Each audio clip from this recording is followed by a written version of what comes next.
तो आप कहेंगे नहीं, इसका कारण संसार आपको बहुत प्रिय लग रहा है, शरीर बहुत प्रिय लग रहा है, भोग बहुत प्रिय लग रहे हैं, इसलिए शरीर छोड़ने की बात सोचने मात्र से भय लगता है। सोचो, बैठ के आधा मिनट सोचो कि अगर अभी मृत्यु आ जाए तो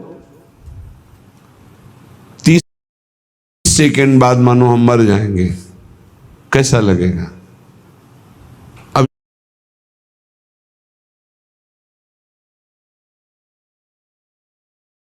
अभी घबराहट पैदा हो जाएगी। यही मिटाना साधना है। मरने की तैयारी ना करने के कारण मृत्यु से भय लगता है। नहीं, मृत्यु श्री कृष्ण का आलिंगन है।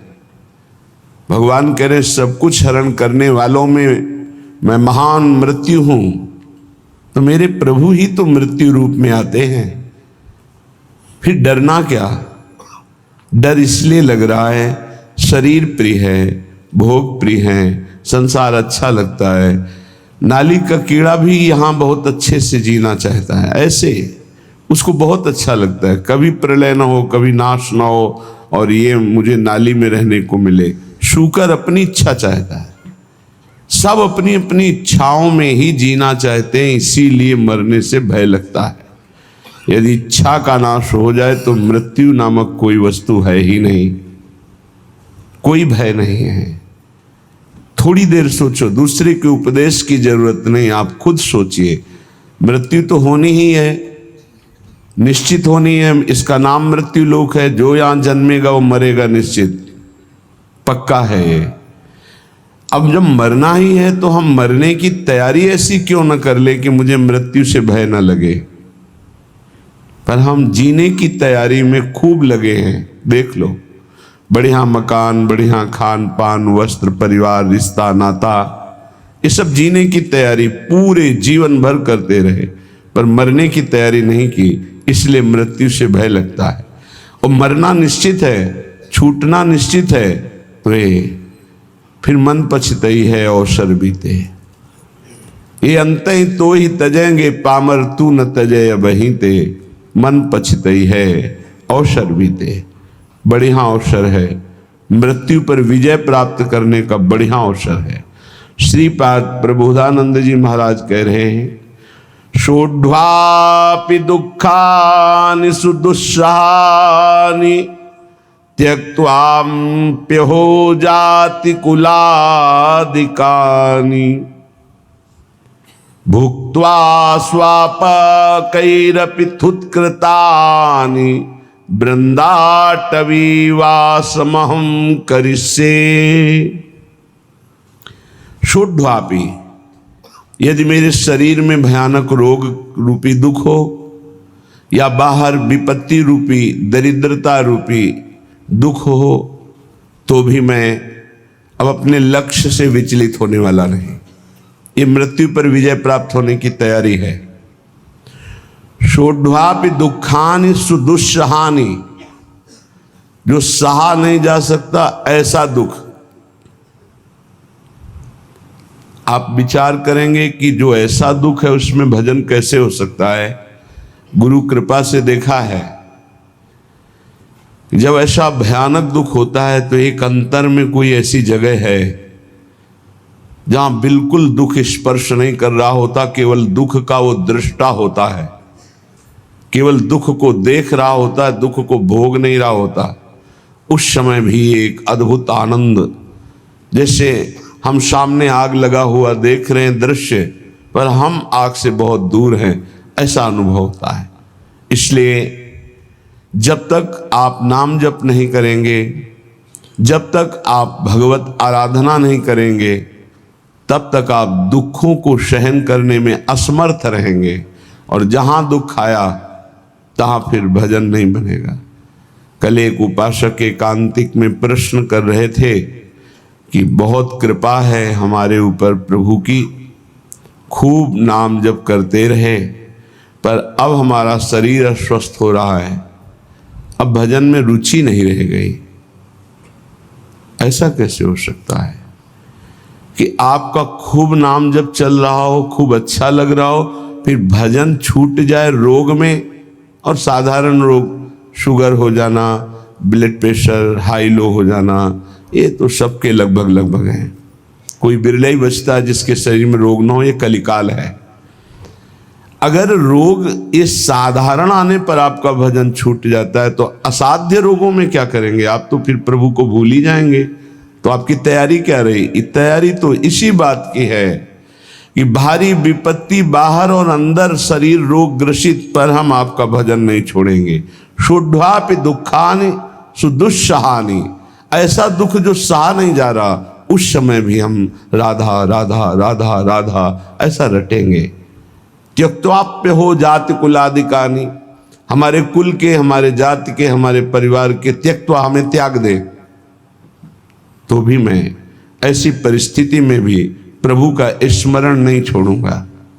भुक्त्वा स्वापाकैरपि थुत्कृतानि, बहुत ऊंची बात कह रहे हैं कि यदि मुझे श्रीधाम वृंदावन का वास मिले, आश्रय मिले, और मुझे नीच जनों का जूठन पाना पड़े तो मैं वो पा करके रहूंगा, पर अब मृत्यु के तैयारी में कसर नहीं रखूंगा, अब मृत्यु पर विजय प्राप्त करूंगा।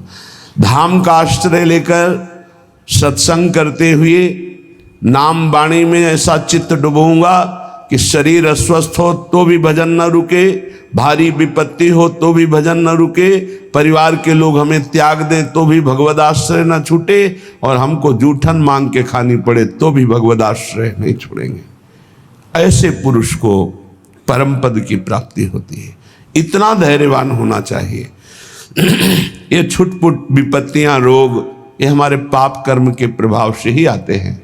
हमको आनंद पूर्वक सहना सिखाता है सत्संग, शास्त्र, भजन, ये सामर्थ्य देता है। भजन नहीं तो बातों से नहीं सह पाओगे। इसीलिए यावत स्वस्थमिदम कलेवरम यावत च दूरे जरा, जब तक आपका स्वास्थ्य ठीक है, वृद्धावस्था दूर है, तब तक भजन कर लो।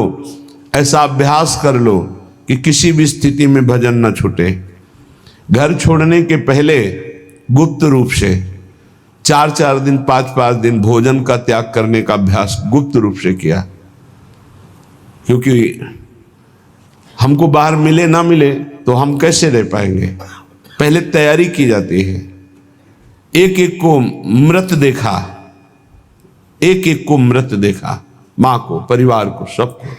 जब अंदर आ गया कि सब ये शरीर मृत हैं, और अंदर ही आ गया कि कई दिन भोजन न मिलने पर भी मैं भजन अपना नहीं छोड़ पाऊँ, नित्य निरंतर भजन करते हुए मैं बाहर परिवार से, भोजन से, सबसे विलग होकर के भी जी लूंगा। पहले अभ्यास किया, फिर निकल पड़े। जब निकल पड़े तो कदम पीछे नहीं, आगे। चाहे जितनी गाली, अपमान, दुख, सर्दी, गर्मी, बरसात, हर कष्ट सहते हुए पशुवत शरीर का व्यवहार, जैसे पशु ऐसे व्यवहार, जैसे पशु के न रजाई है न कंबल है, जो मिला सो खा लिया, जहां मिला वैसे पड़ा, ऐसे शरीर। तब वो जाकर के अंदर वेदना जागृत हुई, कैसे ब्रह्मबोध हो, कैसे भगवत प्राप्ति हो। अब तो जीवन का लक्ष्य केवल भगवत प्राप्ति। तब जहां कहीं भी चित्त की वृत्ति विषय संयोग के लिए लालायित हुई, वहीं रो रो कर प्रभु से प्रार्थना, प्रभु बचाओ, ऐसी वृत्तियों से बचाओ जो आपसे विमुख कर रही। बस एक ही उपाय मिला है आज तक विषयों पर विजय प्राप्त करने का, रो कर भगवान से प्रार्थना करना। नहीं, विषय इतने प्रवीण हैं कि इंद्रियों को बलात् अपने में तन्मय कर लेते हैं। इंद्रियां इतनी प्रबल है कि मन को बलात् अपने में अधीन कर लेती। मन इतना प्रबल है कि बुद्धि को अधीन कर लिया। बुद्धि इतनी प्रबल है कि जीवात्मा उसी में तन्मय होकर भोगों में लग गया। ये कहने में इतना समय लगा, तन्मय होने में इतना भी समय नहीं देता। विषय 1 सेकंड में तन्मय करा देता है। जहां तन्मय हुआ वहां भ्रष्ट हुआ। इसलिए कैसी भी परिस्थिति हो, भजन का अभ्यास कर लो। जीवन में एक ही बात दृढ़ निश्चय रही गुरु प्रताप से, हमारा स्मरण न छूटे। बस उसके लिए पूरा जीवन लगा दिया गया है, स्मरण न छूटे। हजारों के बीच में या एकांत में, भूख प्यास में या छके हुए, अपमानित होकर या सम्मानित होकर, सर्दी गर्मी बरसात, कोई भी परिस्थिति हमें भगवान से विमुख न कर पावे। कोई कहने वाला थोड़ी था परमार्थ में जब चले, कोई सिखाने वाला थोड़ी था। एकमात्र परमात्मा स्वरूप गुरुदेव हर समय साथ रहते, हमारे दिमाग में रहते। 3 बार गंगा स्नान, चाहे सर्दी हो, चाहे गर्मी हो, चाहे बरसात हो। एक ब्रह्म मुहूर्त 3 बजे 4 बजे के बीच में जब भ्रमण करते थे, अगर कहीं रुके तो 2 बजे के बाद उठकर गंगा किनारे। पर भ्रमण में ऐसी, क्योंकि पता नहीं कौन कहाँ घाट है, कहाँ स्नान करना है, तो 4 बजे के लगभग, फिर 9 और 10 के बीच में एक स्नान, और फिर 3 और 4 के बीच शाम। ये शौच लगे न लगे उससे नहीं, 3 बार त्रिकाल स्नान करना और त्रिकाल आराधनाएं कुछ गुरु प्रदत्त। अपने को जब तक आप दुख सुख में समान रखकर साधना में भाव नहीं रखेंगे, तब तक आप नहीं चल सकते, क्योंकि ऐसी परिस्थितियां माया डाल देगी।